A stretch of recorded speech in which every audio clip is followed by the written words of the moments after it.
Hello and welcome back to the movies made us do it. Me and Matt are back. How are you, Matt?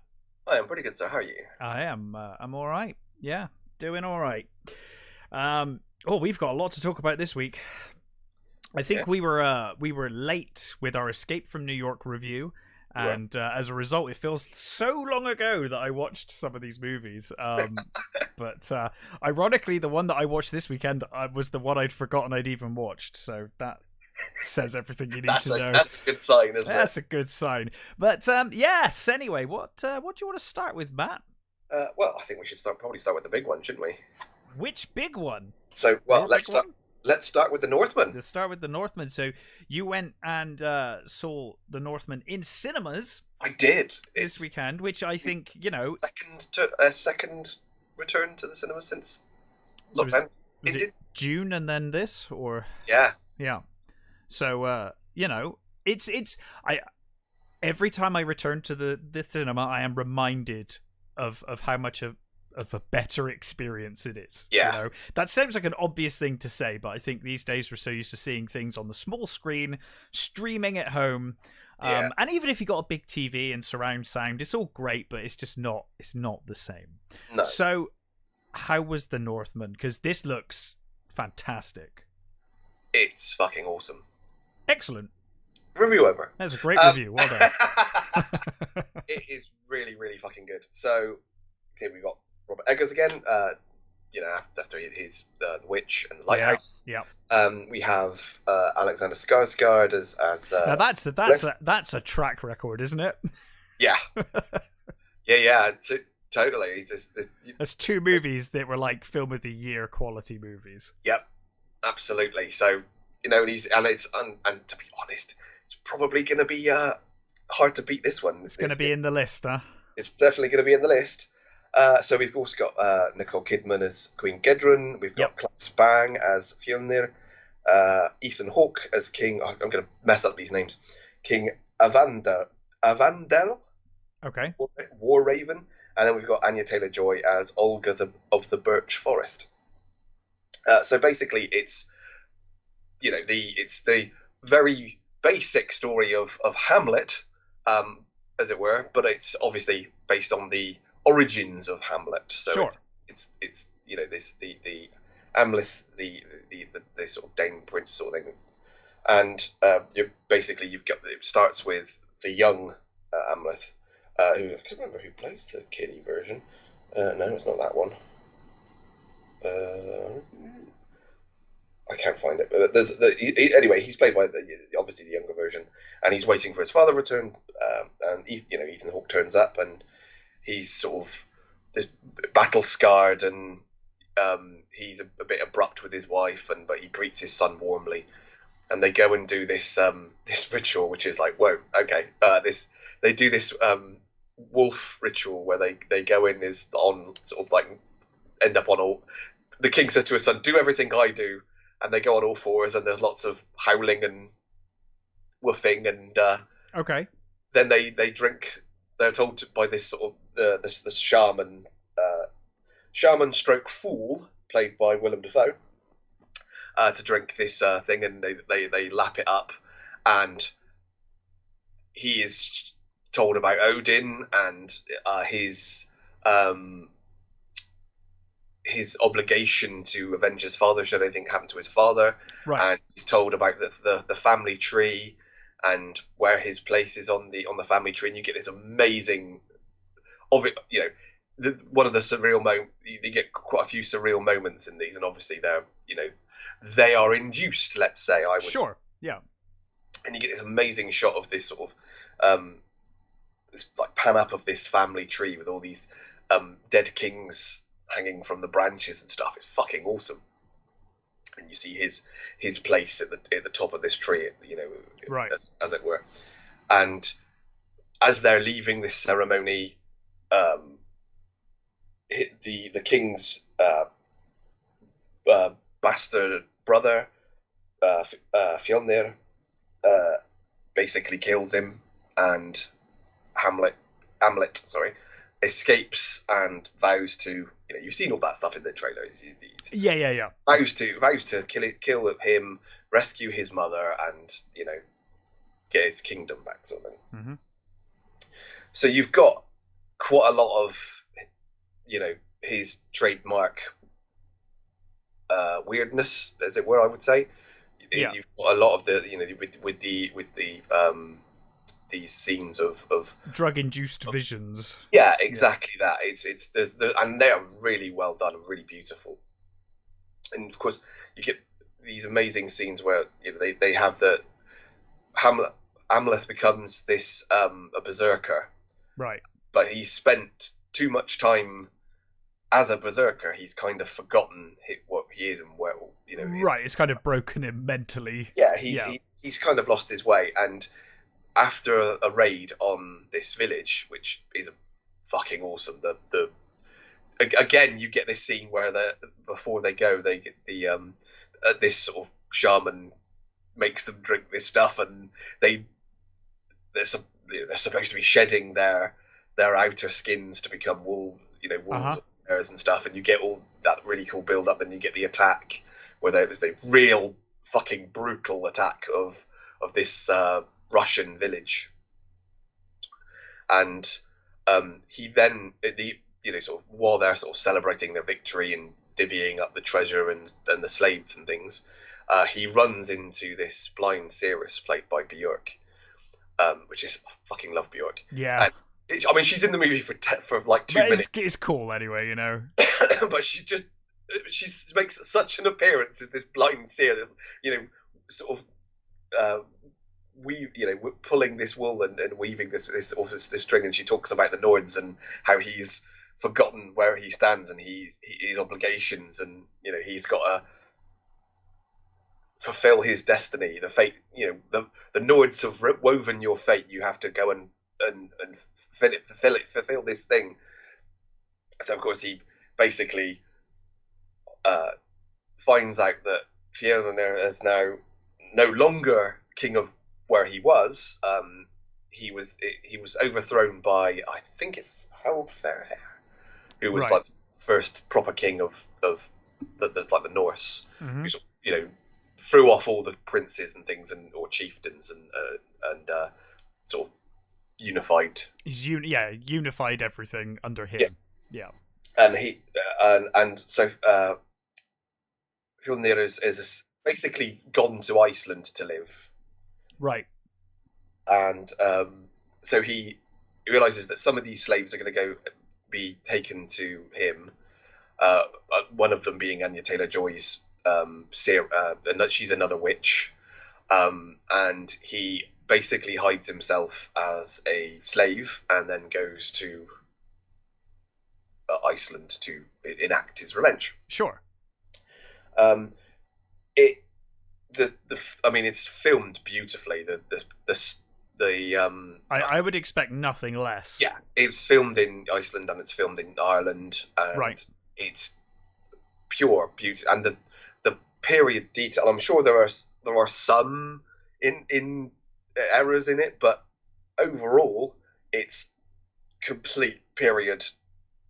Spot on period equipment. The suits. And there's a bit later where he acquires a sword. I don't really want to go into too much about that, but no, sure. He acquires a sword, but the sword is this, it's an older looking sword. It's fucking awesome. This Nightblade that he gets. It's really good. It is not. I think people have kind of gone in watching this movie thinking that it's going to be Gladiator or sure, yeah. Something. I think if you've watched The Witch or Lighthouse, you probably know that's not going to be the kind of movie he's going to make. And I think that's a problem for some people. I think I'm sure. I think the villain, the sort of the vision stuff, and the weirdness of some of the scenes where they're running around howling and things, I think has sort of put people off, which is a shame, because I think if you can get past that and realize that they're not real as such, they're yes, yeah, they're visions that they've had, and it's this is going to the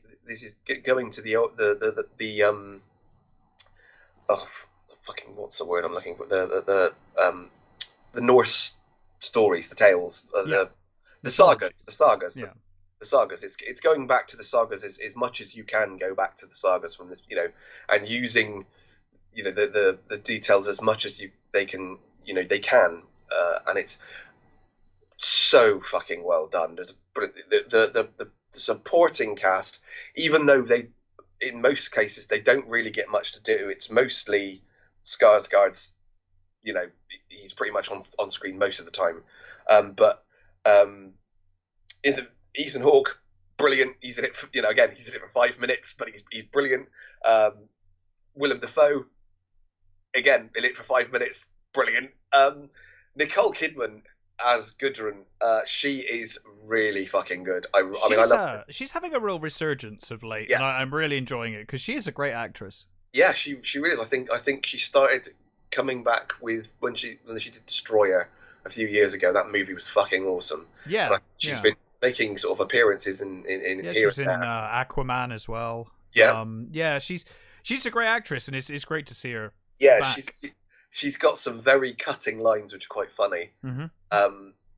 And the other Klaus Bang as the brother, he's really good. Anya Taylor-Joy is of course amazing, because I don't think I've ever seen a bad Anya Taylor. I've never seen her put in a bad performance. No. Again, obviously they don't get as much to do because it's Amleth's story, and you could say that it's a very basic story, and there is a twist. But honestly, if you don't see the twist coming, then I can't help you. Yeah, exactly. Yeah. It's an almost telegraphed twist. Sure.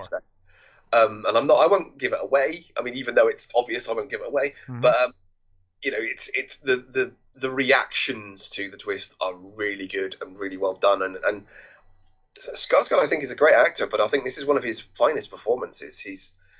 Even though is it like just grunting and shuffling around? Yeah.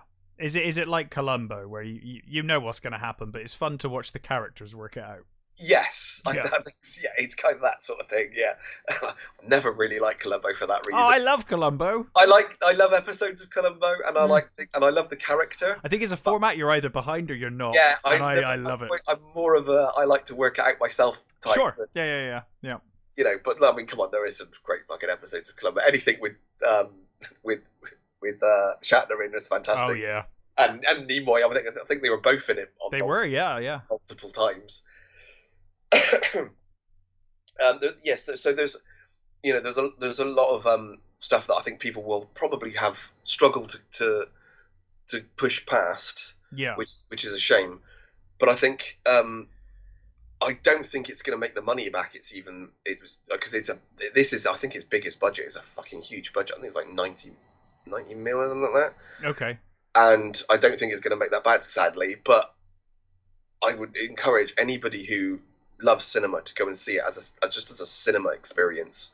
Yeah. Because it's truly beautiful, and it's so it's so period accurate. It's so sometimes I guess some of the accents are a bit weird, because you've got Skarsgård, who's his own accent, and a lot of the other sort of side players that they are using their own accents.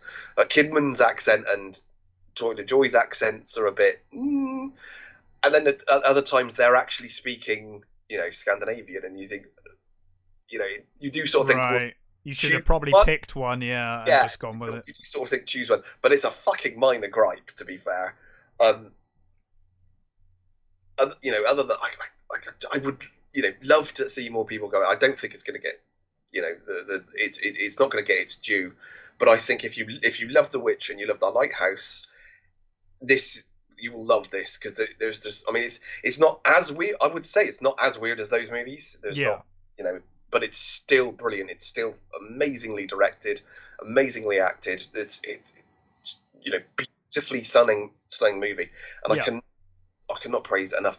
I mean, again, it's so fucking annoying when you hear things like, people are saying, "Oh, it's Eggers is a white supremacist, and this is a white supremacist movie," because the cast. But it's a this old. It's a bloody Norse movie. Exactly. I'm sorry. For those people who I really struggled with this logic when it's something historical, to be honest. Yes. I just don't. I mean, it's fine if you want to make a movie that does that, but that's Yeah. but then don't, by the same token, don't criticize Mhm. directors who want something historically accurate. Yeah. That's fine as well. It's not. I don't think Yeah. it's. I So don't think they've done it in any with. I don't think there's any malice no. in intent in doing that. They're just making a movie that they want to be accurate to the period, and that's fine. Yeah. Absolutely. Well, in my opinion, anyway. It's a weird one that I don't Yeah. know. A lot of people do get angry about that, but it is. Yep. Yeah. Oh well. I mean, this movie looks fantastic. I Yep. absolutely loved The Witch. I loved The Lighthouse as well. Yeah. So it's certainly on my radar. If I get a chance to get to the cinema, I will almost certainly be watching this film. So Yeah. I'm excited to see it. I'm glad. The Witch and Lighthouse are slightly better movies, but only slightly. Sure. I mean, I would say I this is preferred still The a Witch. stunning movie. I mean, I'd say I preferred The Witch to The Lighthouse, but Same here. but they're both amazing films. Yeah. So I don't have an issue. It's fine. No. If this is the third best, but it's still Exactly of that the quality, I'm Yeah. happy. It's fine. I mean, Eggers is right up there for me with oh, now I'm gonna forget his fucking name. Director of Field in England and Oh yeah. I can't think either, but I know. Yeah. bloody memory. But anyway, yeah, he's right up there for me with that. I love these are great, cinematic movies. Cinematic directors. Yes. And it was almost for a while, in terms of the mainstream, it was kind of a dying breed. Mhm. And it's great Yeah. to see we've got some directors who are becoming big. They I mean, do that, like what- Villeneuve, I think for probably example. what people would call art house directors, isn't it? It's Yes, yeah, to an extent, yeah.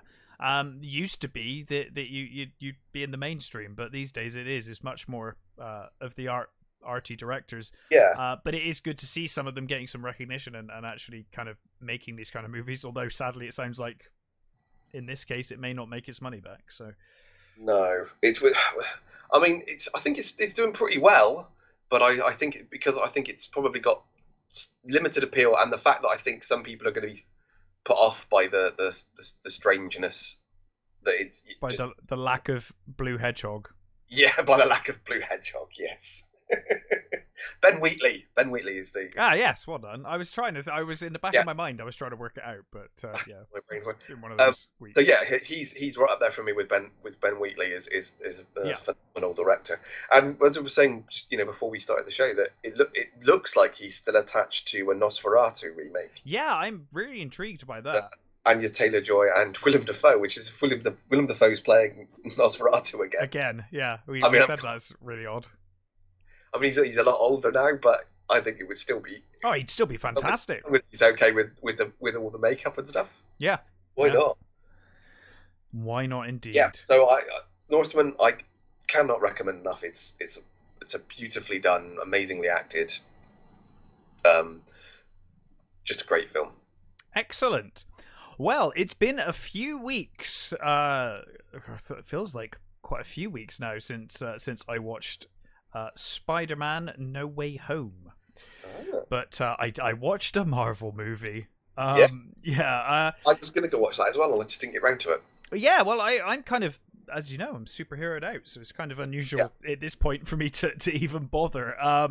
But there was a lot of hype surrounding this movie, and it's one of those movies I've heard very little negative about. So coming off of, I think the last Marvel thing I watched was Black Widow, which I wasn't impressed with at all.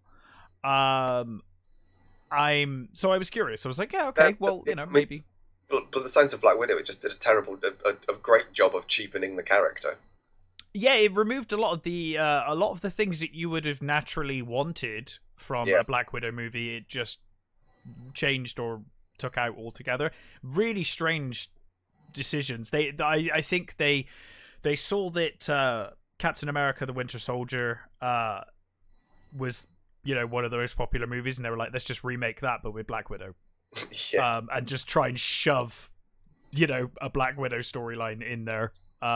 Really odd decisions. But you know, I've quite enjoyed. I certainly enjoyed Spider-Man: Homecoming, the first Spider-Man movie. A lot. Wasn't such a big fan of the second, although I don't really remember too much about it. I think the love of the first one was mostly hinged on the Vulture. Sure. With, There was a time when we were desperate to see Michael Keaton. He's in everything. Exactly. Now, but, you know, in the time, it was like, hey, Michael Keaton. Yeah. And he was fantastic in that role. I really liked him as Vulture. And I remember, like, I don't think I liked the sequel so much. I like the sequel. I thought the sequel was... It's one of the worst things that a movie can be. It was dull and boring. Right. I don't think I hated it as much as you, but I remember not being terribly impressed, and I've forgotten quite a lot about it. It's just another one of those, it's people that were wronged by Tony Stark, and it's like, oh, for fuck's sake. Yeah, the guy's dead now. It's like, yeah, let's just move on from that, can we? I mean, I guess it was always going to have to address Peter moving on from his father figure dying. So I get it from that perspective, but that brings us on to Spider-Man: No Way Home. They have to get home in all of these. I'm guessing this is the home trilogy, and now they'll move on to another word. I hope so. But yeah, so this one is basically set immediately after Spider-Man something Home 2, Spider-Man 2 Home. I don't know what it was called. Whatever that movie was. It's set immediately after that one, and Quentin Beck has framed Spider-Man, and you see it in the end of the last movie. We get the Jonah Jameson is back, and he's now some kind of Alex Jones type. Yeah, I saw that. Which I thought was quite funny, actually. I was like, I quite like that, you know, if you're going to update Jonah Jameson, that kind of works. Yeah. So he's kind of outed Spider-Man, and we see the footage of Quentin Beck that he faked, and that, you know, he's basically outed Peter not only as Spider-Man, but also framed him as a villain. Mm-hmm. Because, of course, everyone thought that Mysterio was a hero, or at least the public perception was that he was a hero. So now Spider-Man's been framed, and also Peter's been outed as Spider-Man. And effectively, the movie starts reasonably well with that. You know, him and MJ are talking about, you know, how they're going to live with this. And MJ's like, are you not just, like, glad that it's out there now? Do you not feel better? And he's kind of like, yeah, I kind of do. Like, you know, now that it's out there, and he's glad that MJ knows, and he's glad that, you know, he doesn't have to necessarily keep it secret. But everyone's obviously following him, eyes on him, news on him, media following him home, all that stuff. The funniest things about the Marvel movie universe is Spider-Man, for a very short period of time, was the only one that anybody didn't know who they were. Everybody knows who everybody else is in the Marvel Cinematic Universe. Everyone knows who most of them go by their real names. Yeah, exactly, which I've always found slightly weird, but fine. And then they choose to sort of out Peter, which I thought was odd. It's like, he's the only one that has a secret identity, and you ruin it. Yeah. It is a bit odd. And also you've outed, he's like a minor still, isn't he? You've like outed this child. It's like, yeah, he still is. This guy's a kid. Maybe that's why they kept his identity secret, you assholes. He's a child. But anyway, so he's taken in by the police. The police come and arrest him. And May and Happy have been dating. That's a thing. And then that's a weird thing. That it's strange. It's mostly played for laughs. But so he's taken in, and he basically gets acquitted. But obviously, court of public appeal. He is still very much. There's still a large portion of the population that thinks Spider-Man's a villain. And the plot mainly centers around they're trying to get into MIT, and they all think they can get in. But due to Spider-Man and Peter and MJ's association and Ned's association with Spider-Man, they all get rejected. See. He's kind of fine. Or sorry, is it MIT or is it like any kind of uni anyway? They try a bunch of them. They can't get into any of them. And Peter's kind of okay with himself not getting in, but obviously he's crushed when MJ and whatnot can't get in. and blames himself. So he goes to Doc Strange and Doc Strange is no longer Sorcerer Supreme because during the snap, he was gone for too long and they thought he was dead, so Wong's now Sorcerer Supreme. But it doesn't really have any bearing on anything. Because, like, I guess, like, it's weird because you're like, well, surely Doc Strange was Sorcerer Supreme because he was the best sorcerer. Yeah. So now that he's back, the Sorcerer Supreme is not the best sorcerer. It's kind of like, okay, fine, I guess that's, it is some kind of weird, like, bureaucratic nonsense, but cool. I don't think Wong would have wanted to be Sorcerer Supreme. No, it's very odd. It's to be honest, it kind of, again, that's like a one-off joke, and then it's never mentioned again, and it might as well be that he is the Sorcerer Supreme. But so he goes to him, and as you've seen in the trailer, they go to do this spell, and it starts off very clean. It's just going to be no one remembers who Peter Parker is, and then obviously we see in the trailer that Peter starts getting silly with it, and they botch the spell. Strange manages to contain it. Problem being that anyone who knows Peter from other dimensions is then getting brought into this dimension. We're entering the multiverse. Yeah. The desperation move of the comics and the desperation move of the cinematic universe. Here we fucking go, guys. I've always loved. I haven't. I used to hate it. Though I will fully accept that back in the 90s when I was reading comics, Spider-Man was always synonymous with the multiverse anyway. There was always those multi-Spider-Man stories, so I get it, right? Because you have Madam Web and all of that stuff, right? I always remember that, so I know, it's fair game. Yeah. It's just not necessarily for me. But anyway, I think some of my favourite comic book stories are from the multiverse, Elseworld stuff, which I've always liked. But it is getting a little silly now.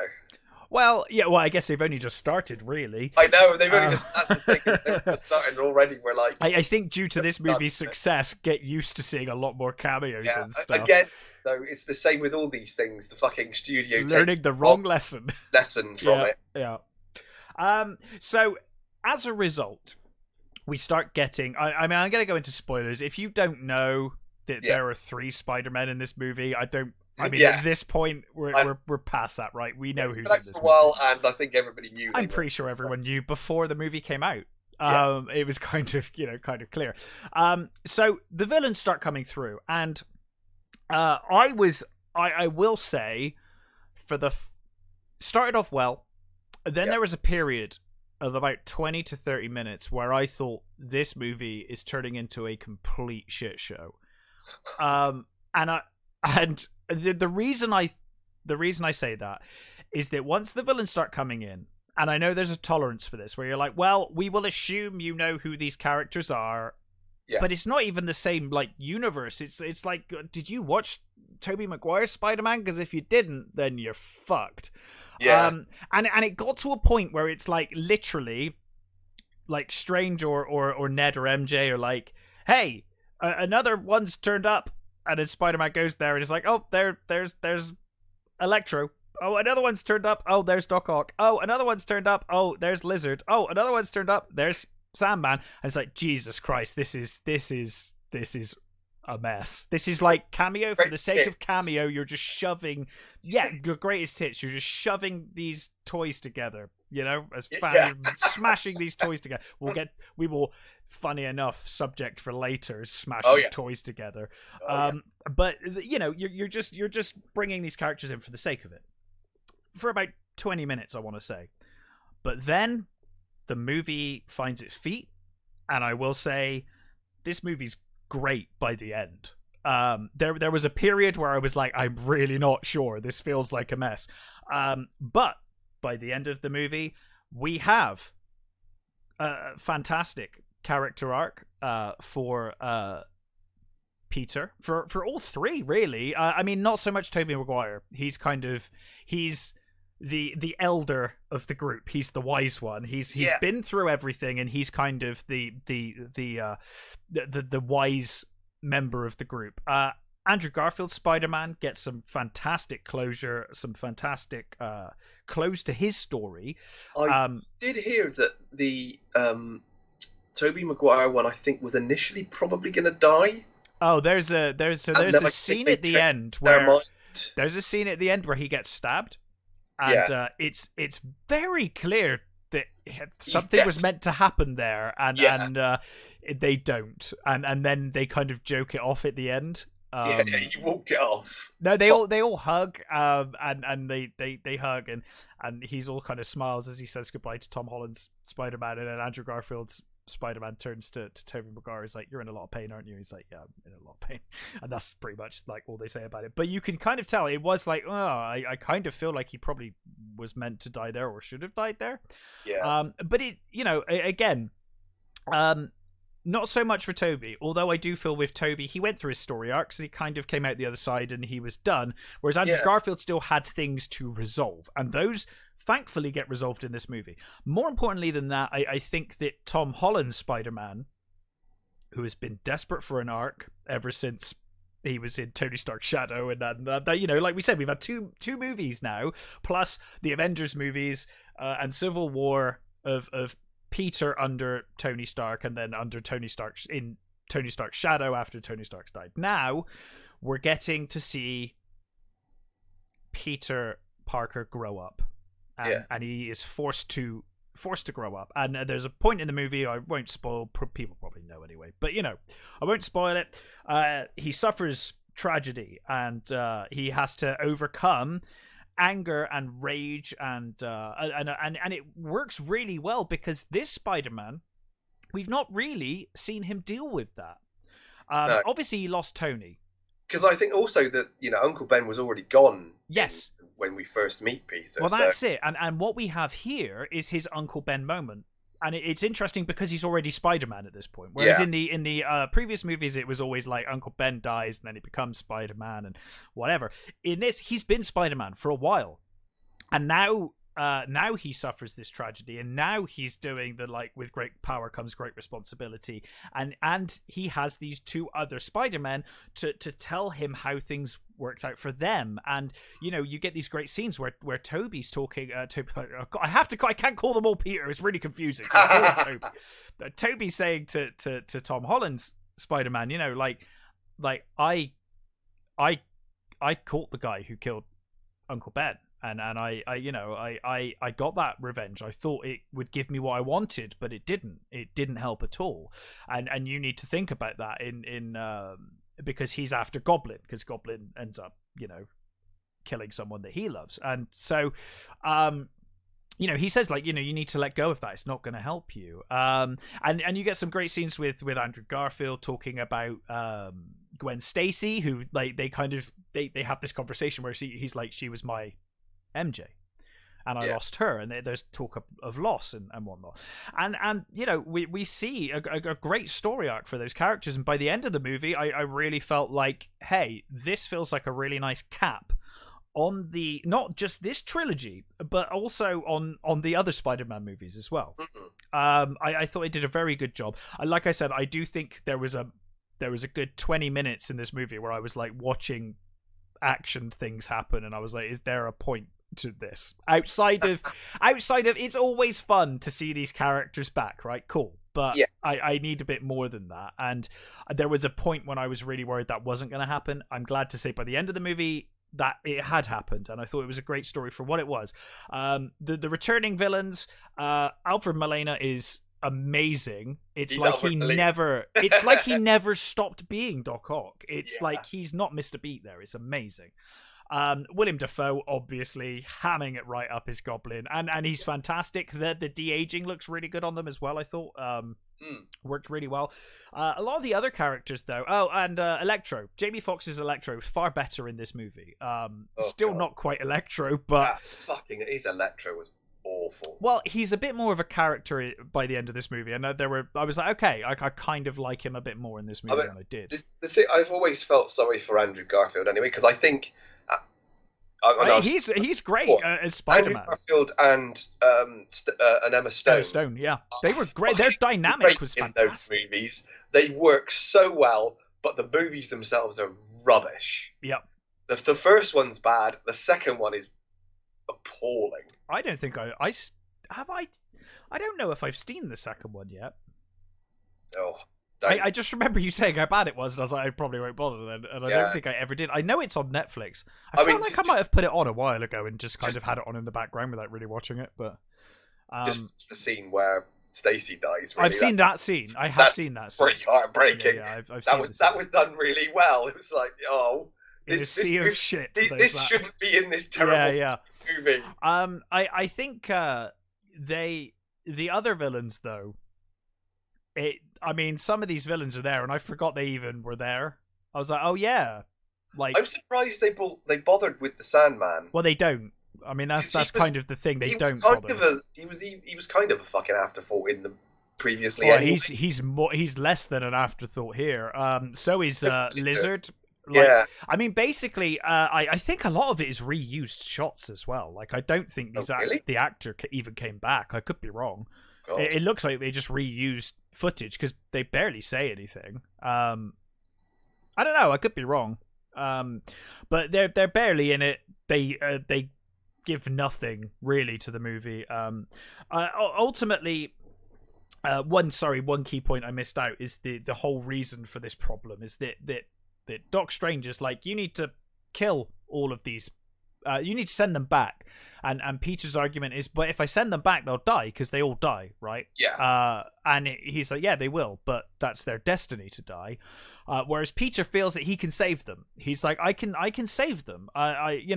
I'm Scientist Boy, and I've got Stark tech.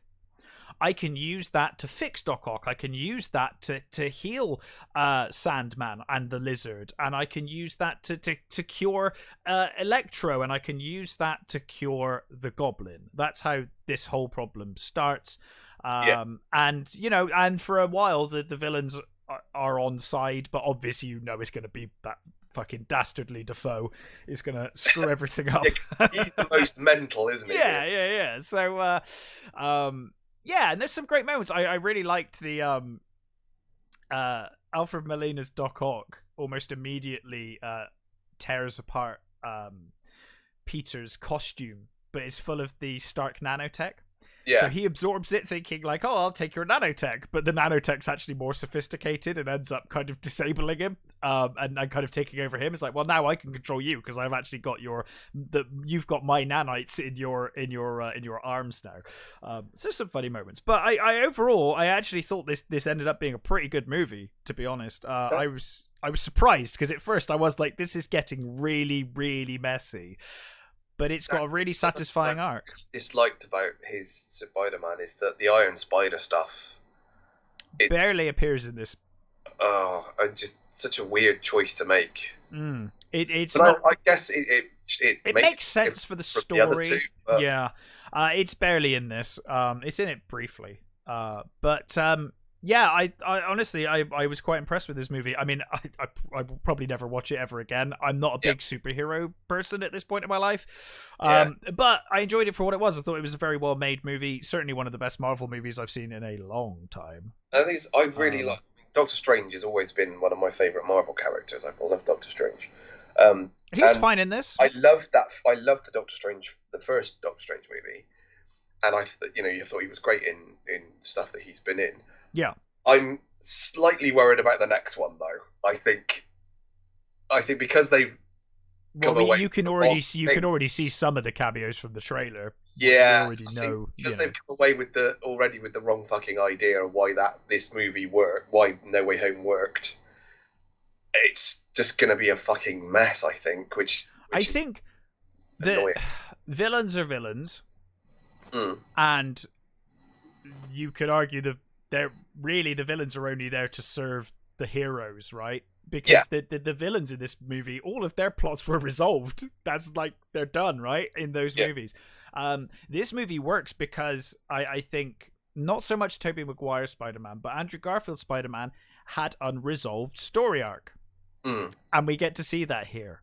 If you're going to put Professor X, especially if it's going to be Patrick Stewart's 90-year-old Professor X in a movie, that storyline has been done, closed arc, dead and buried forever. Like, there's no need. There's what does it add?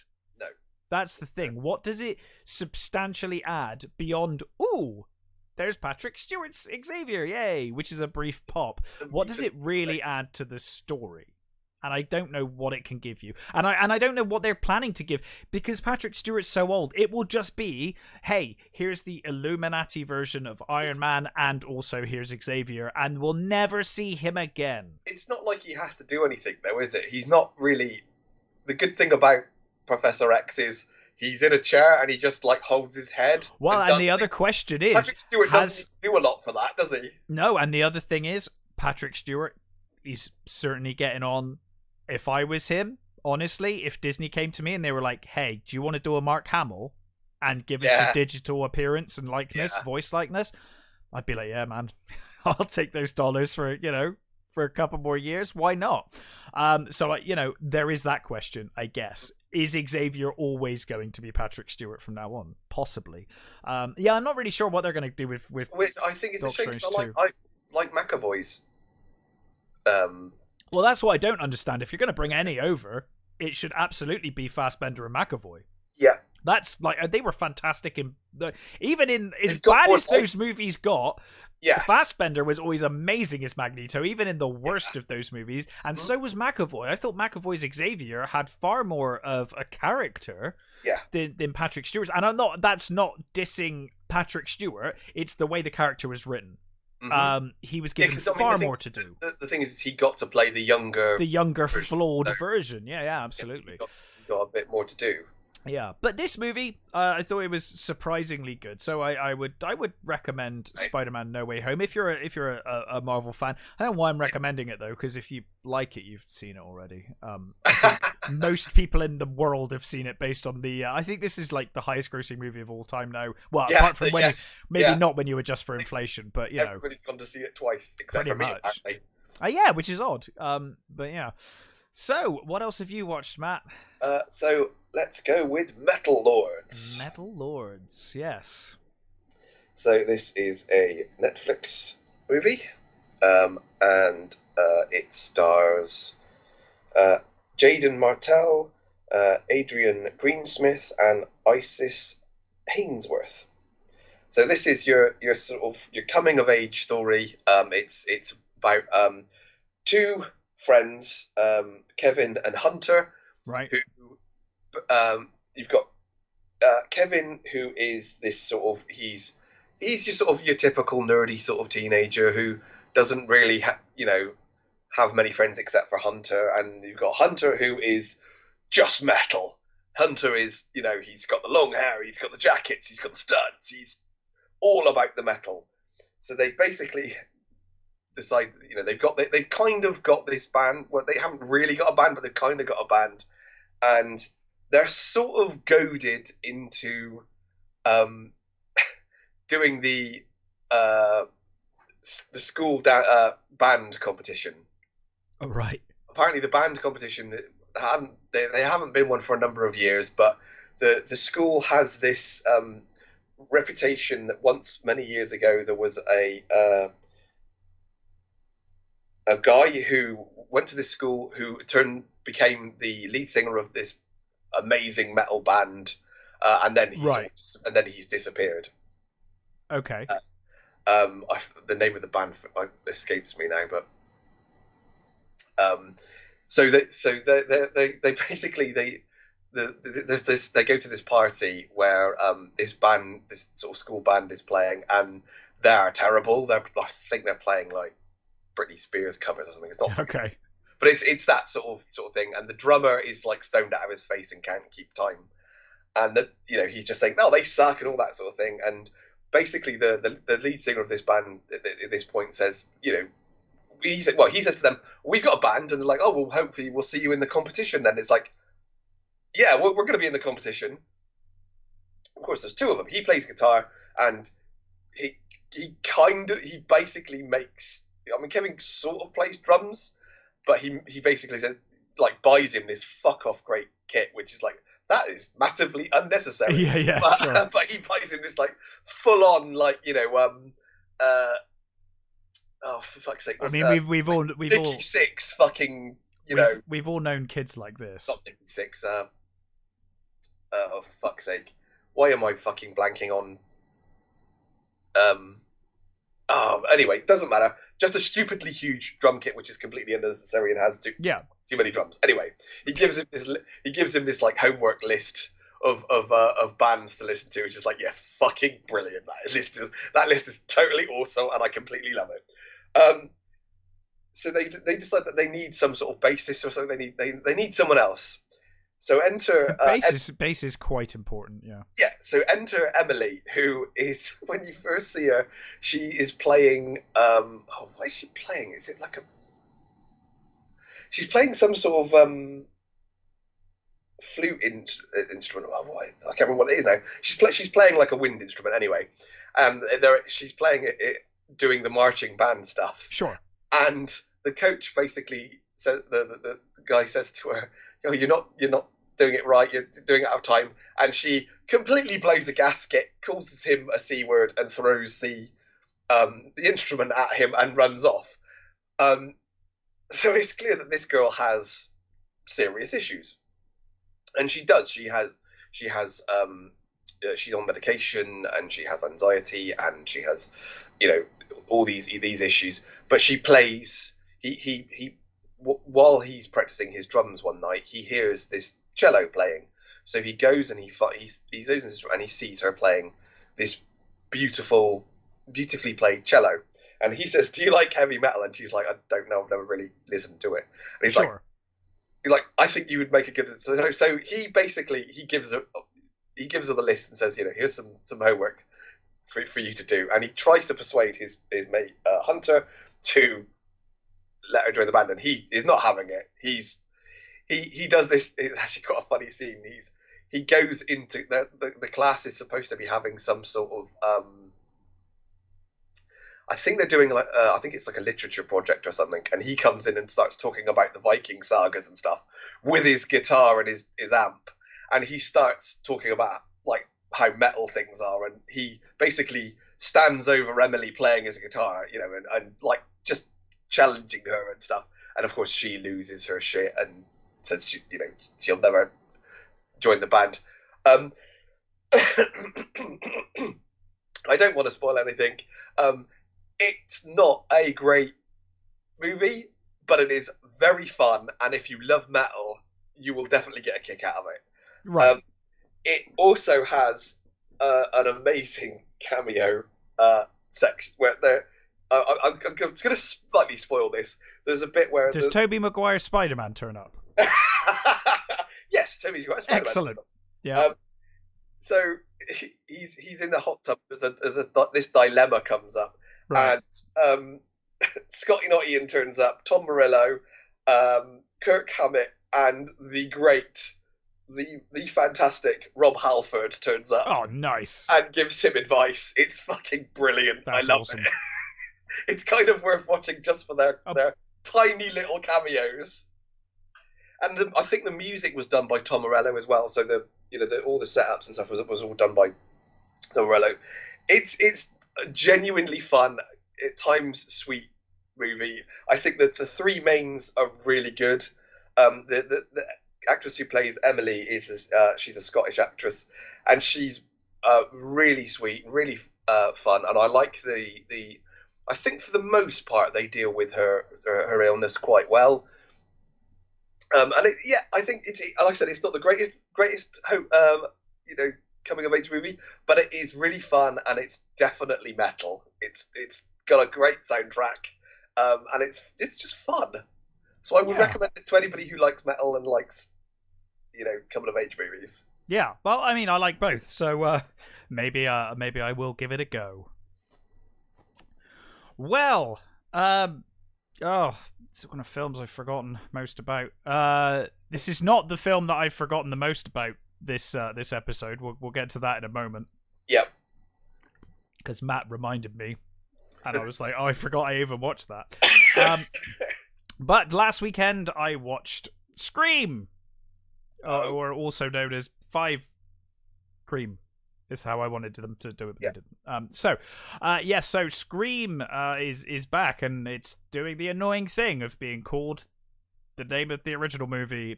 Yeah. So it's Scream in brackets 2022. So it's what, 25 years after the first Scream. And still in universe, so this is a continuation of all of that. This gone before it. We're 25 years later after the killing spree, and we open with this high school student called Tara. She's at home, and it was really weird. We were watching it, and she's kind of in her house, and the house phone rings, and she's on the phone to the ghost face, and I turned to my housemate and I was like, who the fuck has a landline and is plugged in these days? She's like this teenage girl talking on a landline to someone. It's really weird, because I was like, to be honest, I've got a landline connection technically. I have nothing plugged into it, and if I did, you just get sales calls. That's all that ever happens. It's always Virgin Media phoning me. I'm like, exactly. I'm not plugging that in. We've got a landline that because of the internet, basically. Yeah, right. But I don't have a phone plugged into it. It's there, but the only time it's cheaper to have one with a landline than not. Yeah, so I basically call my mum on it. That's pretty much. Right. Yeah, that's the totally. only person I call on it. Yeah, absolutely. I mean, luckily, I've my parents, even my grandmother uses a mobile phone at this point. So, but yeah, so. Yeah, so I was like, that's really weird. But in any case, they do kind of address it a bit. So, she's got a mobile phone. And I will say, I have not seen this movie, yeah, but I have seen someone react to this movie. So, I've kind of seen it. Okay, I guess that kind of counts. I've seen enough to get the gist of the story. Have you've fallen down the YouTube rabbit hole of watching people react? To movies. So I do that, but I only ever do it with films I've watched, because I'm always like, oh, I love this movie. I want to watch someone's first reaction to seeing this amazing scene, and then I skip through to find the scenes. Batman and Spider-Man ones, and I'm just like, no, I'm not going to watch those because I actually do want to watch the movie. With this one, I just figured, fuck it, I'm never going to watch this. Exactly. Yeah, well, I don't remember whether I've seen the previous one. I got a feeling I might have, but just don't remember it. I was having a bad weekend last week, weekend before last, and no, last weekend, I can't remember, Easter weekend, and my housemate was like, I don't know, I guess he was like, can't get much. Let's watch some kids get carved up. I guess he was like, your weekend can't get much worse than it already is. Do you want to come and watch Scream? Like, yeah, fine, why not? Fuck it. Yeah. So anyway, she's got an app on her phone, which I thought was kind of cool, and she can lock the doors and all that. I saw that. So I was like, that's cool. That's cool. And anyway, she's attacked, but she survives because the police turn up in time because she used the app to notify the police and whatever. So she survived and is in hospital, and that brings her estranged sister home. And we soon learn that her father was Billy Loomis, one of the killers from the original Scream. I mean, that's a stretch. Not only is it a stretch, it gets really bizarre because she has visions. She takes pills and she has hallucinations of Billy Loomis, but she's never met Billy Loomis. She just knows of him, but she has full-on hallucinations of Billy looking like, I mean, he's Skeet, but he's de-aged to look like he did in Scream. But also, obviously, it's Skeet's voice. It's the original actor's voice. Like, I'm like, how would she know how he sounds or looks or remember the last time I saw Skeet or in anything. The last thing I remember seeing him in was Jericho, which was a TV series I really wished kept going. That got fucking canned, didn't it? I loved that. It was a great show, really good and I was gutted it got canned. I even stuck with that ropey second season that they got because they did inevitably get a season to end it, but it obviously wasn't enough. But that's the last time I saw Skeet until now. But anyway, I it was like, that's really weird, but whatever. I guess that it was just like force a cameo, and if possible. So after that we get we're introduced to the asshole kids that are going to get murdered in this movie, and we're all left with the question of who's the killer. Who's the killer, and all of that. We get our legacy characters kind of returning. We've got was it Dewey? Yeah, Dewey. And Gale, they're primarily in it. Now, I have to say, I loved the first Scream. I think the first Scream was inventive. I thought it was clever. I liked it a lot, and I quite like the second one. The second one is still holds up as well. And then The mainly for the opening of the second one. I love that cinema opening of the second one. That was really cool. Third one was bad. Fourth one, I don't think I've even seen. I'm sure I've seen it. I just don't remember any of it. Yeah, but so they come back. Obviously, Dewey is now retired from the police force, but he lives in town, and they sensibly go to him. Like, that's quite sensible for the Dewey team. must have so many like injuries. Oh, he says that. He's like, I am not getting involved. I have got he's like I've got 9 stab wounds. I can barely walk. Like, I'm not getting involved. Obviously he gets involved, but you know, he's going to. But and then like there's a scene, and honestly, it was so long before Sydney turns up in this movie properly. Yeah, that I actually said to my housemate, I was like, have they literally done this? Because if they've done what I think they've done, this is fucking brilliant. But they didn't, right? So there's a scene in this movie where no. So Gail phoned Sydney. That would have been fucking cool if she'd gone mental and actually like. Yeah, that would have been awesome. No. So Gail phoned Sydney, and there's a shot where Sydney's there at her house, way outside of Woodsboro. Is it Woodsboro or something like that? Yeah. Way outside of there, and Gail's like, killer's back, and Sydney's like, yeah, I know, I saw, and she's like, you know, have you got a gun? And she's like, I'm Sydney Prescott, of course I got a fucking gun. And she's like, you know, just don't come. You should stay away. And Sydney's like, yeah, I'm not coming. Fuck that.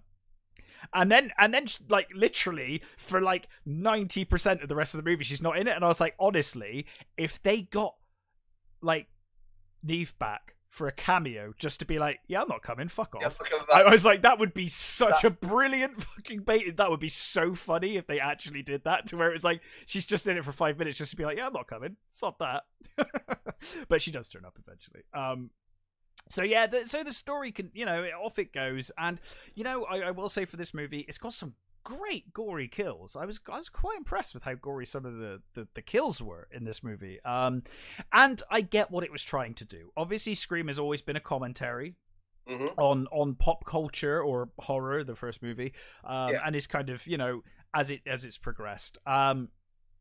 And this movie tries to do the same, and I can see what it was trying to do, and to an extent it works. I do think this film tries to be way more clever than it actually is, and it gets way too meta for its own good. Because you've obviously got the Stab movies as well, right? In canon, they made movies. There was a book that Gale wrote, and then there was movies based on the books with many sequels, and the sequels have got crap. So the point of this movie is the reboot. That's the kind of sequel reboot. Yeah, that's the point of this movie, and it's commentary on that, and ultimately this film is about toxic fanboy fangirls, right? It's the Star Wars fans that hated Rise of Skywalker and Last Jedi, right? That's effectively what we've got here, and terrible old assholes. There's wankers. It's that, and I can kind of, you know, it's one of those things. When I saw it, I rolled my eyes and I was like, oh, for fuck's sake, really? But then the more I thought about it afterwards, the more I was like, actually, like, that is kind of what you would expect Scream to do as a series anyway. So it kind of works.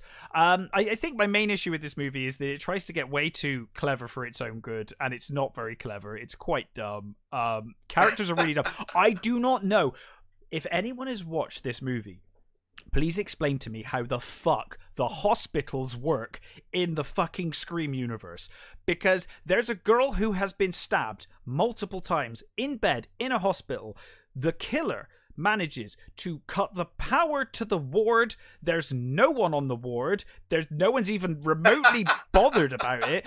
Later on, there's a killer literally walking the fucking ward, running after her as she screams, and there's no one there. And I'm like, who is working at this hospital? I was going to say, are they in the Halloween 2?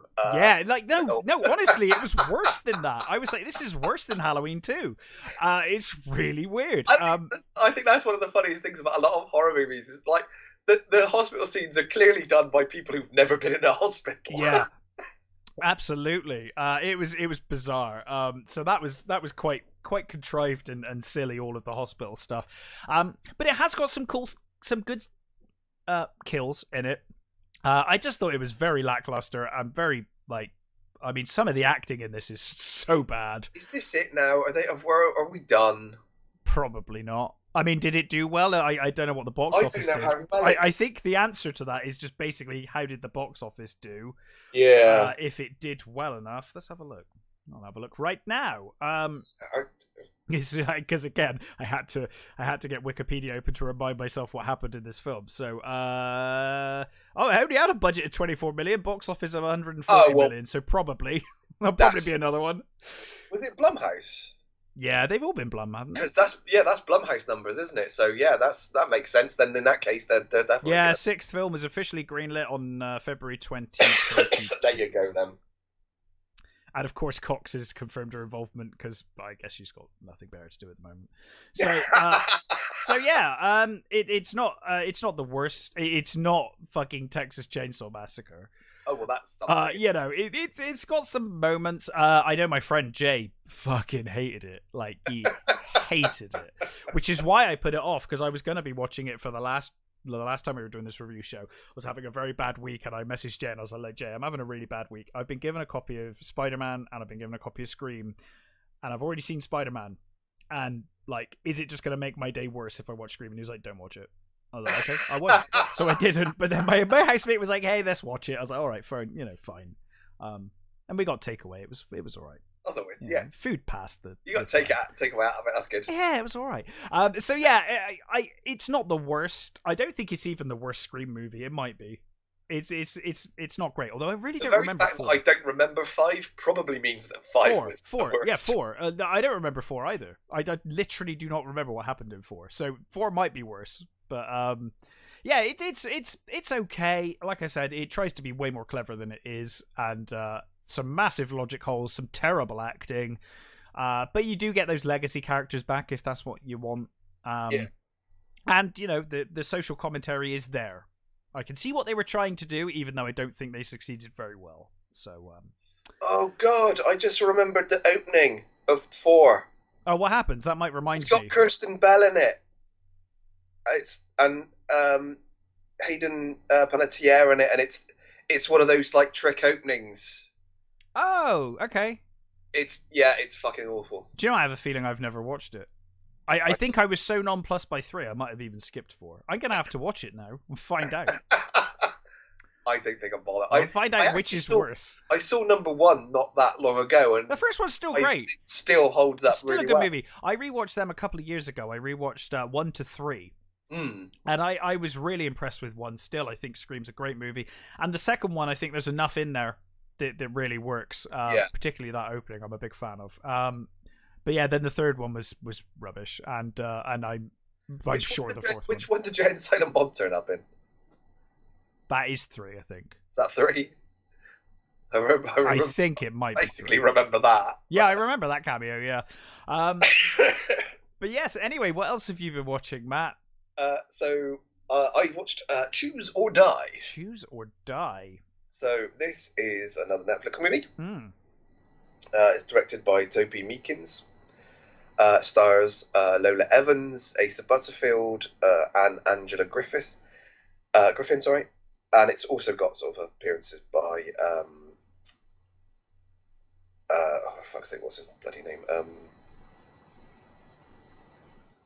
I don't know. Oh, for fuck's sake, my brain today. Don't worry, dude. It does this all the bloody time. Eddie Marzan. Okay. So it's also got Robert Englund in it. It's like, Robert Englund's in it. He is not in this movie. His voice is in this movie. Okay. So basically, maybe when he was doing, isn't he in Stranger Things? Maybe they were like, well, while you're here, do you mind talking into this mic and saying a few words? Yeah. So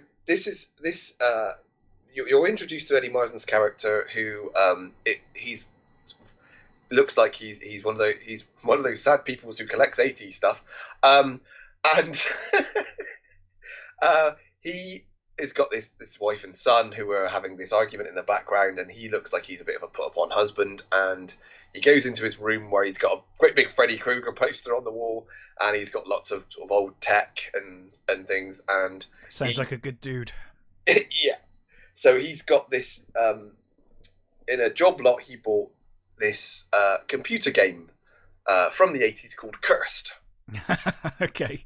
And he basically boots it up. So is this like a creepy pasta in real life kind of thing in movie form? Okay. Yeah, kind of like that. That's cool. I can get with that. He basically he loads it up, and the computer says the he gets the sort of the intro, and you get all the old the old load up and everything. The DOS, yeah. Screechy load up, which is fantastic.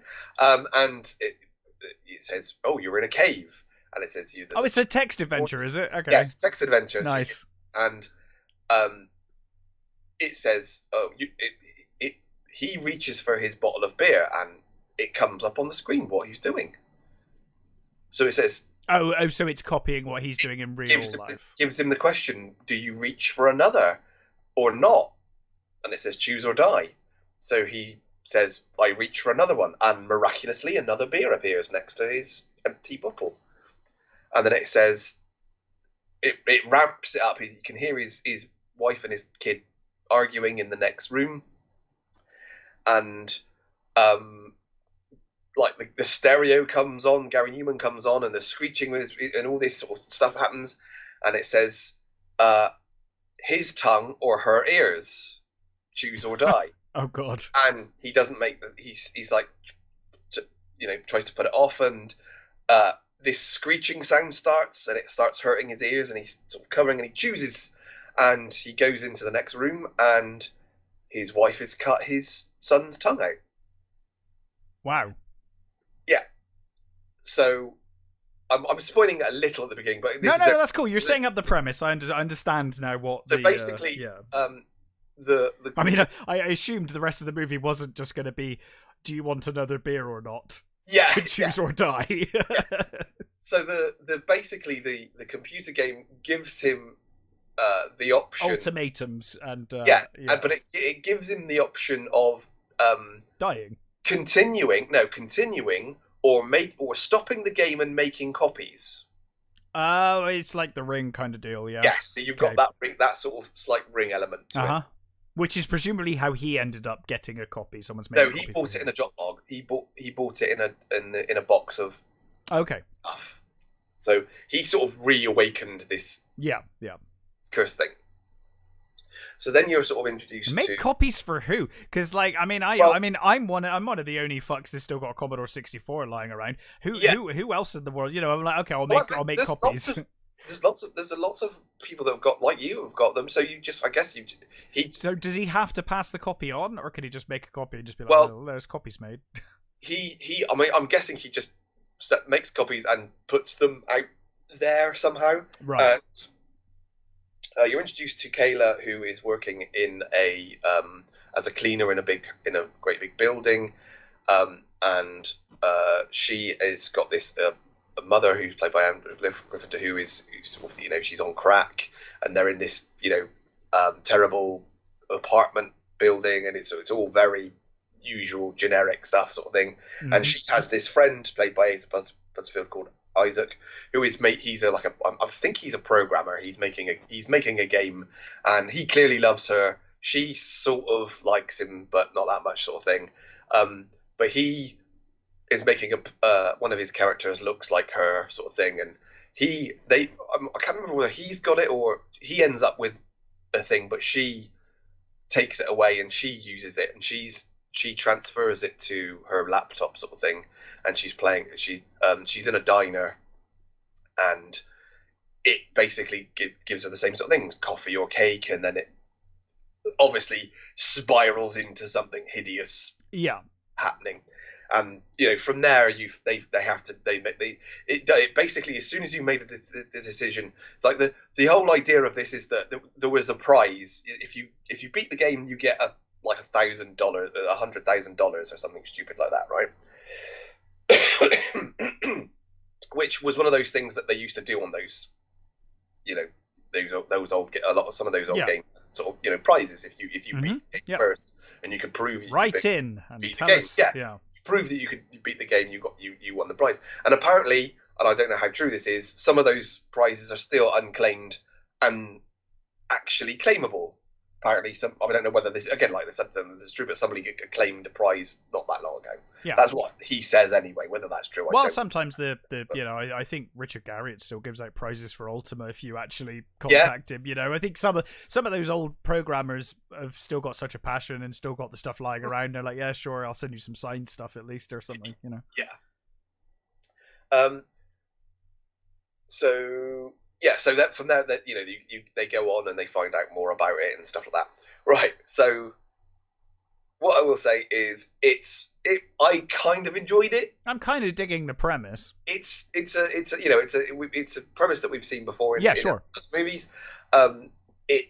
The one thing it does that annoys the crap out of me, I do not understand why they've done it, but it's clearly English and they're doing American.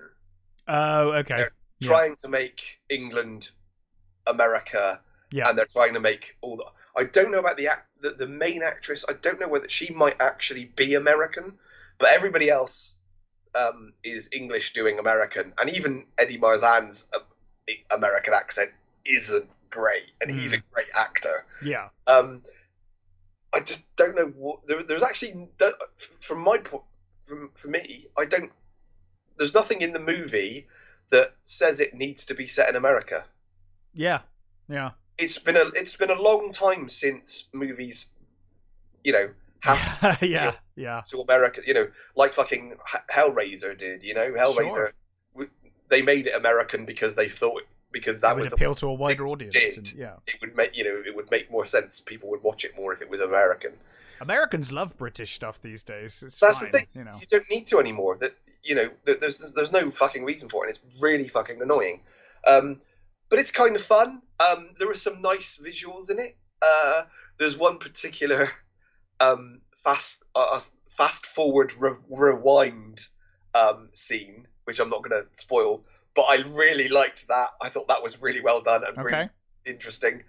There's some quite tense moments with there's a scene with her where she's because basically the computer gives you the choice, and once you've made the big choice, it then says same time tomorrow. Right. So then it basically turns itself back on the same time the next day and gives you the next choice. And the second choice is to do with her mother and where she is. And presumably people are too scared to unplug it or anything. Oh no, they can't. They try that. Okay. The thing itself, it alters reality, so it's. Oh right, okay, yeah. It's they do all the unplug it and try and smash it, but it still works. Okay. The second test for her with her mother and their flat is actually, I thought, quite well done. It's you don't see anything sort of thing as it is, but she's sort of directing her mother, and I thought that was quite well done. It was quite a nice little scene.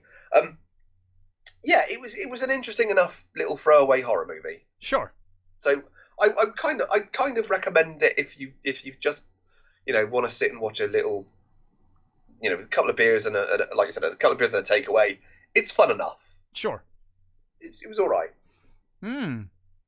Well, should we talk about the film that I forgot I even watched? Let's do that. So let's do it. We were preparing for this show just before we started, and Matt said, "Oh, I watched Snake Eyes." He was like, "Oh, I watched Snake Eyes," and I was like, "Holy shit!" I had done prep for this show. I watched Snake Eyes on Saturday night, and I prepped for the show. I forgot I even watched it. And it was like literally a few days ago. It's Monday, and I'd forgotten that I watched this movie. So let's talk about Snake Eyes from what I remember of it. Jesus, this movie. So I used to have the toys. Yes. I mean, we're English, so it used to be Action Force, not G.I. Joe. Yeah. But I read quite a lot of the original comics, so I know of Snake Eyes' origins, and I know the stuff with Storm Shadow and how that went on. Yeah. So I'm assuming this movie is an accurate depiction of that. They totally do their complete fucking own thing. It's just doesn't bear any fucking resemblance whatsoever to the original story, and I'm not quite sure why they made some of the decisions. One of the main decisions they made, which just pisses me off because it's one of those fucking things. They decided to make him Asian as opposed to a white guy. And the annoying thing for me is that the people behind this movie said, we've fixed the character. We fixed the problems with the character.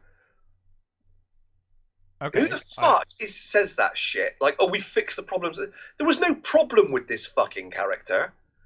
The guy who created him is an Asian. The guy who created him is oh, that's what they think is the problem, is that he was white. Yeah, exactly. Okay. I mean, to be honest, I was going to say I like. I mean, I don't know the source material, so I don't know. I didn't know that he was a white guy and is now Asian. What I will say is they didn't fucking fix the character, because the character in this movie is terribly written. Oh, the writing in this film is so bad. One of the weirdest decisions, not only just making him, I mean, fine, make him Asian. Fine, that's okay. Yeah. But the weirdest decision is they're not soldiers. I mean, originally they were Vietnam soldiers, so I understand they didn't want to do the Vietnam War. But this is like a weird, like, near-future thing. You could just make up a war, can't you? Yeah, there are plenty of wars around that they could have been in. You know, and wasn't like, I mean, I haven't watched that G.I. Joe movie since it came out, but terrible as well. But they were like, fun at least. It was fun, but didn't they have, like, he was like from Iraq War, I think. I think so. I'll say Iraq War, like they pick him up and then he becomes, so they could have just done that, couldn't they? They could have just both been in the Iraq War as well, and that would have made sense. I don't know, or just make a war up. It's a nonsense future world, right?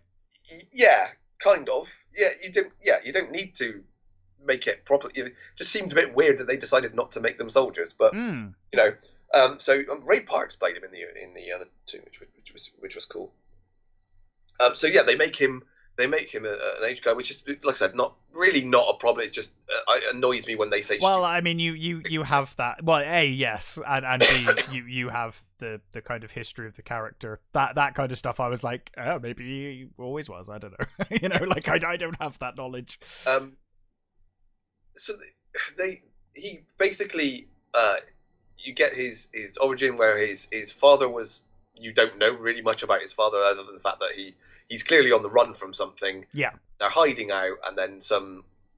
is he Russian? I don't really know whether he was Russian or not. He was generic bad guy number one. Yeah, I was just... Yeah, I was like, random assassin dude. Yeah. I don't know. Generic bad guy number one turns up, and it was very generic bad guy, I must admit. Yeah, murders his dad, and he gets away, and then no, but they have to do the thing. Oh, what they have to do the thing. How you can't have a Snake Eyes movie without explaining how he gets his name? Yeah, they have to do the thing. So the villain rolls the dice, and he's like, you roll the dice, and if I'll let you live or something. I'm like, you're the worst assassin ever. Have you ever danced to the devil by the pale moonlight? Is my Yeah, but he's like, hey, I'll let you live if you roll the right. And I'm like, really? You're an assassin. Like, what if he rolls a 666 then? You're like, okay, you're free. Well, I guess. Yeah. Like, you're free. It's fine. I'll go tell my boss that, like, they're clearly fixed though, aren't they? Yeah, I know, obviously. I mean, it's like No Country for Old Men. He's got that going, and he doesn't kill that dude. No, he doesn't. But we learned that this guy works for other people, so it no, he's just terrible at his job. Yeah. So anyway, he rolls Snake Eyes, which then he kills his father. So that obviously that's how he gets the name Snake Eyes. It reminded me instantly of Solo. Oh, it's like what should I put as your last name? He's like, well, I'm on my own. But I have. And this is a prequel. This is a prequel to A New Hope, so I'll go with Solo. Yeah. I still haven't seen that movie. I don't want to see that movie, but I have seen that scene, and it's like, oh, for fuck's sake. So basically, you get years later, and he's now Sorry? He's a thug. Yes, he's now basically low-level Yakuza type, isn't he? Mm-hmm. And this terrible bad guy number 2. And the annoying thing is that all the actors in this are really good actors. Yeah, they are, actually. I love Andrew Koji is in the series Warrior, which is based on the Kung Fu sort of series, which is really, really good, and he is brilliant. I love him in it. He's playing Storm Shadow in this, and even he just can't hold your attention. No, I will admit, I am not one for looking at my phone or messing about when I'm watching a movie. I like to watch a movie and just be absorbed by the movie. Yeah. This movie, I was doing my shopping. I was like, I was like ordering groceries. It's like it lost me so many times. This movie, honestly. He basically the generic bad guy number 2 tells him that he can find his father's killer if he does this job for him with no proof.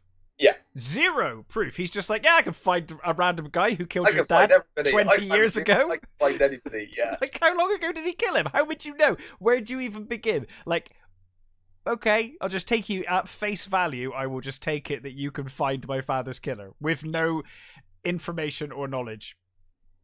Okay. And from there you get that, he does the thing with he goes to Tommy, and he's basically, he helps Tommy out, and he sort of seems to take his side. But of course, it's all done in the in service of the other Yakuza boss who is going to tell him allegedly who killed his father. Again, you've got fucking Iko Uwais in this fucking movie. I know. And I mean, he's just thrown away. It's like, oh, please don't do this. It's like, and the thing is, there's so many other things I find annoying about this film, but one of the things I find annoying about this film is some of the fight scenes are quite well done. Some of the training ones are pretty good.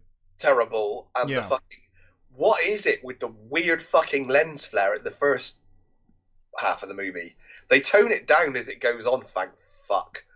But the first fight with the was it warehouse or wherever the fuck it is, the lens flare is so distracting. It's like, Jesus Christ, is this J.J. Abrams' fucking movie?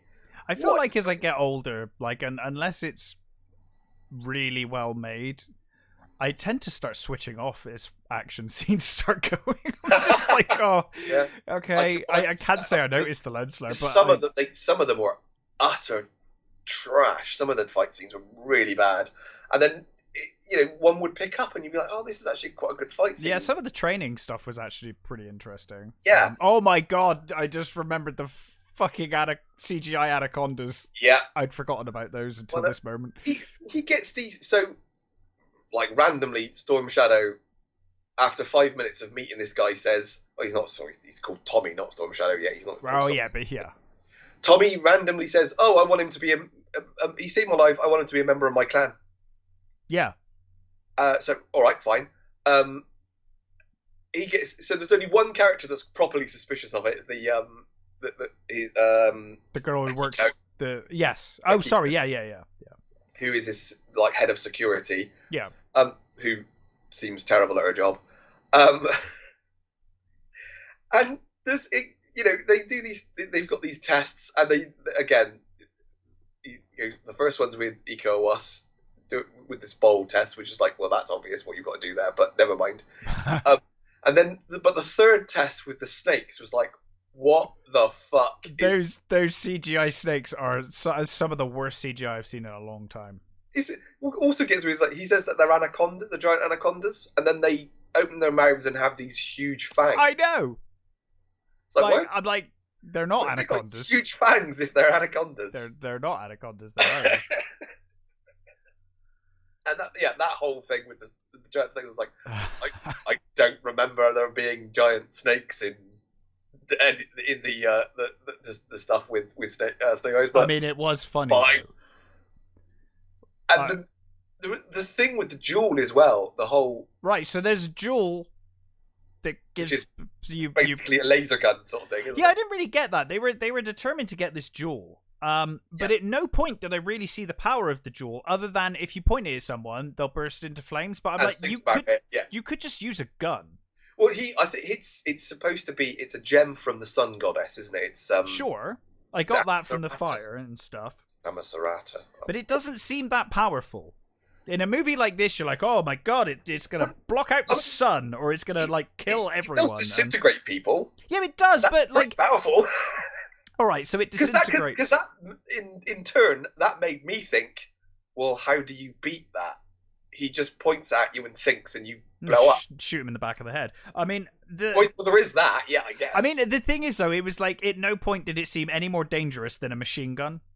So I was like, well, I mean, all right, you won't get vaporized if you're shot with a machine gun, but you will die pretty concisely.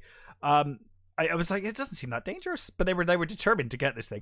The thing that got there's just so many weird sort of little fucking decisions as well, like the thing with he's gonna be a member of the clan, and then. Well, I thought he was going to join the clan and change his mind and take their side, and it's weird because he betrays them. He actually does betray them. Yeah, he steals it. And then they forgive him. They're just like, okay, fine. Yeah, like, what?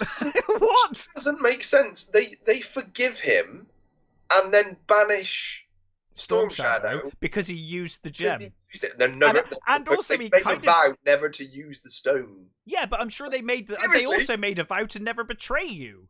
And you forgave the guy that did that. The new dude who stole the fucking thing in the first place. And caused all of the deaths, right? So all of the people who died... just to get vaporized, your castle to be on fire. Pretty much her entire clan got killed or vaporized. Yeah, exactly. Right? Because of him. She just forgives him. But then she's like, yeah, but fuck you. Yeah. She's like, you can stay here, but you're stripped of title. Yeah, you're never going to be the head of the clan. So he fucks off and basically becomes Storm Shadow. And I don't blame him at that point. Samara Weaving as Scarlet, who has some funny lines. And you've got Ursula Cabero, I think it is. Baroness. It's the Baroness. Again, you've got the Baroness and Scarlet, who are characters I really love. Yeah. Massively underused. It's like they're barely any point them being... Well, I mean, she's just there to be like... something Cobra organization. Something Cobra. And then the other one's sexy growly bad girl. Yeah, and then the other one's only there just so that right at the end she could be like, "Hey, I'm a Joe." I could be a Joe too. Oh man, it was so bad. It's terrible. I am reminded of the Anaconda scene. I'm reminded of the fight on motorbikes. Oh god, which is real bad. The fight scene on the motorbikes when they're on the truck. Yeah, that's the bit. They're on the is it the car? Yeah, it's like carrier, a car carrier. Yeah. They're on that. There is no momentum to that fight. Nothing. There's no feel that they're on a moving vehicle. No, there's no motion, is there? No. The CGI was terrible as well. And it's like, okay, it's a G.I. Joe movie. Yeah. It's it's going to be silly. Of course it is. Can I say as well, I mean, just as this is probably a really pointless observation, but I see that it's called Snake Eyes, and I was kind of expecting him to dress like Snake Eyes, but he doesn't the entire movie until the very end of the movie. It's G.I. Joe Origins, isn't it? So it's sure. How he becomes Snake Eyes. Didn't he also though? At the end. I'm sure in the movie, the G.I. Joe movie. Now I don't know G.I. Joe lore to know if this is what he's like. I thought in the G.I. Joe movie he had taken a vow of silence. He can't speak. Okay, so I guess that happens after this. He, so they were in a helicopter crash, and he saved Scarlet, but basically he got facial scarring and his vocal cords got cut, so he can't speak. Okay. So in an origin, because there are origin stories, and he speaks in in those stories. But later Snake Eyes doesn't speak because he can. So that's fine. Fine, that makes sense. I was expecting that to be a thing. I was like, Yeah. when is he gonna lose his voice or not, or whatever? But that never happened, so fine. Yeah. Yeah, this was very forgettable. That was fine. I didn't mind that he spoke in that, because that's stuff that they could lead up to. But the main choices of not having him be a soldier and having this weird, and having him basically be the villain of the movie until the yeah, very end. He's not. It's all his fault. Even then, it's all his fault. He has a redemption that he doesn't fucking deserve. Yeah, I mean, basically, what should have happened, right? He betrays the clan. Yeah. Right? And steals a weapon of great power. Yeah. He doesn't even pass it. Actually, you're right. He doesn't even pass the test, but they let him off. But then he steals this weapon. He betrays the clan. He steals this weapon of ultimate power that leads to the opposing clan coming in and slaughtering absolutely fucking everybody except for the boss and like a couple of other people, right? Yeah. You decimated this clan. I mean, as a clan, they're fucked now. Like, you've won the battle, but your clan is decimated, so you're basically over. Rightly in the original, they fight together in the Vietnam War, and when they come back, I think Snake Eyes' father dies in a car accident or something, and I think that's also linked to Cobra Commander's history as well. Cobra Commander's, I think, brother was in the car or something or other like that. Right. So Cobra Commander wants Snake Eyes dead, and he sends, I think it's Zatanna, yeah, to kill Snake Eyes, but Snake Eyes, he doesn't kill. He accidentally kills Hardmaster, and he uses, I think, Storm Shadow's arrow or something. He uses something to do with that Storm Shadow, and I think so. Then Storm Shadow gets blamed for the murder, and they disband the clan, and Storm Shadow then joins Cobra. But he gets redeemed later. He becomes a good guy. I think later on he gets fucking brainwashed again, but he gets as happens in comic. Yeah, land. Exactly. He gets. But now, so he's betrayed the clan. He's caused the decimation of this clan. Whether they won the battle or not, they're no longer really a clan. Is like 4 people a clan? I don't know. Right? Well, I guess you can. Yes, I suppose. Yeah, technically, it's as small as you can get. Yeah. It's the smallest group of people you can get where the police will still break you up. Yeah. Anyway, so there's probably more than that. There's barely any of them left anyway. Loads of them get slaughtered. Yeah. What should have happened is at the end of the movie, after he's done that and helped them, she should just cut his fucking head off and been like, you betrayed us. Fuck you. Totally. Like, you still led to the death of pretty much everyone. You're now one of us and give him a suit. No. I would have even accepted, like, okay, you've regained some honor. We're still going to kill you, but you've regained honor before you die. Yeah. But no. And then to turn around to Storm Shadow and just be like, but you son of a bitch who used that weapon in self-defense, get out. Like, what? Oh, it was terrible. I mean, the thing is this felt like a very generic ninja movie. Yeah, it did. It felt like one of those throwbacks to sort of like, American Ninja or, and it's not even a very good one of those. It's just not a very good movie at all. Well, I mean, you mentioned them talking about fixing the character of Snake Eyes, and I guess that, in doing that, they decided to give him Asian origin rather than being a white guy. But then it's like, okay, but if you're gonna fix what you see are cultural insensitivities, then you should have done better with the culture of the clans in the movie and the history of the clans in the movie, because that all feels terribly disrespectful. Like you said, it feels like a terrible American, back in the 80s when everything was like, ninja this, ninja that, and you're like, I might as well be watching, like, I don't know. The thing is, I think this movie did fucking really well. I think it did. Did it? Yeah, I think it did really well. Well, I guess people just want some cheap escapism or something. Kids will love it. Mm-hmm. I think they're probably going to do a sequel, but I will not watch a sequel to this. Well, I forgot I'd watched this, so I can't imagine. I might watch it because I might have forgotten how bad this was by the time it comes around. I don't know.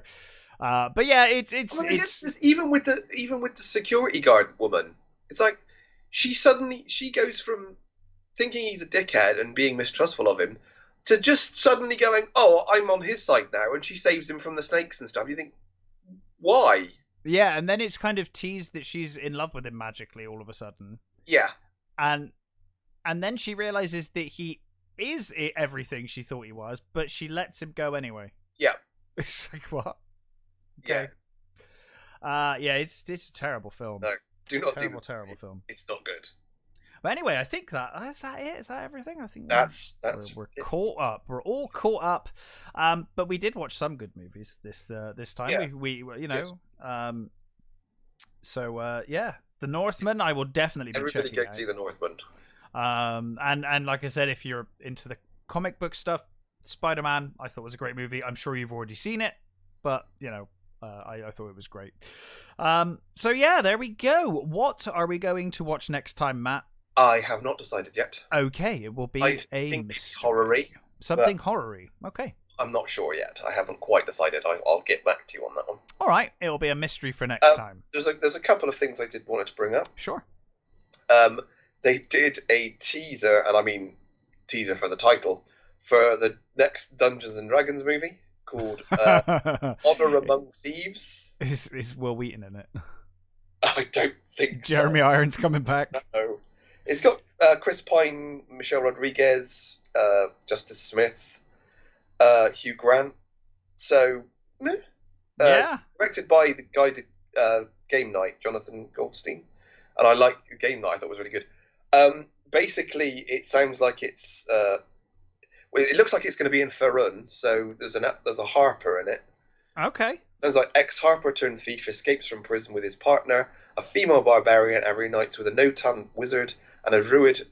Not Will Wheaton. It was Justin Whalen, wasn't it? In the original Dungeons. Oh yeah, Justin Whalen. Yeah, well, he is very much like Will Wheaton. Yeah, they're practically the same in my head. But yeah, part of me does kind of wish they'd do the old cartoon of them getting on a ride and you know what? I would so be up for that. But the thing is, that's going to be like, it's like Jumanji now, isn't it? Yeah, it kind of is actually. It kind of would be Jumanji. Which is a bit of a shame. That's true. But I love that bloody cartoon. That cartoon was fucking awesome. It was fun, yeah. Yeah, that's interesting. Anyway, I'm quite excited for the idea actually. I mean, as long as it's better than those. It cannot be worse than Dungeons and Dragons. No, that's not possible. That movie was fucking awful. Oh. Ugh. Anyway, moving on. The one that might appeal to you. So the guy behind John Wick writer Derek Kolstad is working on a script for a Streets of Rage movie. I heard this. I am quite excited for that, especially, you know, if you're going to get... presumably the John Wick director is going to make it violent. Yeah. Which we need. I've always said, when you think about Streets of Rage... Yep. One of the characters who gets the most shit is Skate. Yeah. Right? But when you think about it... Skate's got some really good moves. Not only has Skate got some really good moves, but like I feel like most of his moves are fatal. I mean, you're getting kicked in the head with skates. Like that kid has murdered a lot of people. It's even worse for the bionic dude. The bionic dude, like, yeah. I forget his name. He was always kind of rubbish, so I never played as him very much. Fries people, for fuck's sake. Yeah. But I really hope, you know, if they can get some of the music in there and they go with that. I think, funny enough, I was told about this the day we were recording the Escape from New York review. All right, cool. And I was like, do you know, it would be perfect if you can get someone that gets that kind of vision, that Escape from New York kind of thing. That's the vibe I very much get. Because got that, got the weird gangs and the weird, you know, the like kind of dystopian nightmarish future that they're in. And also, by the way, if you ever watched the intro to any of the Streets of Rage games, it's hilarious because they're all ex-cops, but the oldest one of them is about 19. Yeah, They're all kids, but they're all ex-cops. yeah, It's yeah. amazing. They were on the job for all of 5 minutes. But yeah, like literally they retired like a day later. Yeah. Oh no, I'm excited for it though. I think it could be really fun, you know. Gone are the days of like fearing video game adaptations, you know. Sonic was fun. For the most part, yeah. For the most part, we've had some better video game adaptations. I mean, let's not talk about the Silent Hill. Yes, Silent Hill Or Resident Evil. Resident Evil. Let's not talk about Resident I still haven't watched that movie, actually. That was a movie I was going to review, wasn't it? It was. Forgot about that. I actually don't mind the first Silent Hill. No, I actually think if It's got some nice stuff in it, actually. I think it's an alright movie if you ignore that it's meant to be Silent Hill. Yeah. If you kind of watch it as its own thing, it's got some creepy bits, and I kind of like some of it. Yeah. It's got very good use of the siren. Yes. Which is always a creepy fucking, Yeah. thing, which works really well. Mm-hmm. But yeah. So yeah, I think if he can bring the John Wick flavour to it, because I mean, let's face it, John Wick is practically Streets of Rage anyway. Yeah, I mean, effectively Streets of Rage with guns. It's just anyway. John Wick going into a building and kicking the shit out of like some dudes before. Yeah. It could be fun. Yeah, I'd be happy to see that. Maybe we'll get Golden Axe after that. That'd be fun. Oh, that would be Love great. to see some Golden Axe. That's one of the few games I ever completed in the arcade. That's a tough game to complete in the Cost arcade me as a well. fucking I was going to say, that's a hard game. It cost me my entire holiday money 1 year. But you did it. To do it. We did it. I completed one of the House of the Dead games as well. Oh yeah, I completed House of the Dead. That was slightly easier than... Yeah, and that was House of the Dead was more readily available. That was like in every arcade ever at the time. So like you got so much practice on that game. Yeah. Yeah. I was used to put 2 credits in and then play as I was going to say use the double guns. Dual wield. Because then you're like, oh, one of my arms has been shot when that player dies, and you're like, just continue on. The problem with that, with most of those games, is you always ended up getting one of the. You put the money in, you pick up the gun, and then you'd always pick up the one that was fucked first. Yeah. Oh yeah. Of course. Yeah. And that's why I remember. Oh god, I remember things like with Golden Axe and Turtles and stuff, where at least one of the 4 would always be knackered. Would be fucked. Yeah, and it would always be the one that you wanted. Yep. In fact, that happened the other day. We went to an arcade, and there was a Turtles 4-player, and one of them was knackered. I think it... Brilliant. Yeah, I think it was Mikey. It was Mikey. Yeah. Mikey was knackered, which I think was always the popular character. It was always the one. Mikey was always fucked. For some reason. And weirdly, in my head, with House of the Dead, it was always the pink gun. Yeah. In my head. It was, I think you might be right there. I could be wrong. Or is that Time Crisis? No, I think it is House of the... Is House of the Dead blue and a pink gun? They're different cabinets, so I can't remember. It's been a while, but no, I'm well done for doing Golden Axe in the arcade, because that's a tough game. Yeah. I think, to be honest, if you've probably got enough money, you could probably complete all get of those games. Oh, absolutely. Whoa, that was like the loudest vehicle in the world just then. Yep, that's a bike just going by. That was one big bike. Yeah, he does like to go up and down every now and again. So would I if I had a bike like that, to be honest. Yeah, there's even worse than that. There's somebody who goes up the road at like 2 a.m. with one of those fuel dumps. Oh god! And it always seems to sort of dump right outside our house, like really loud. Like 2 a.m. It's like, you prick. Yeah, there's no need for that. But anyway, is not there that anything I'm a old man or anything. But... No. Is there any other news? I think that's kind of it for this week. Wonderful. Well, we will be back next week with a mystery movie. Mm-hmm. Probably horror. But yeah, until then, stay safe, take care, and we will catch you next time.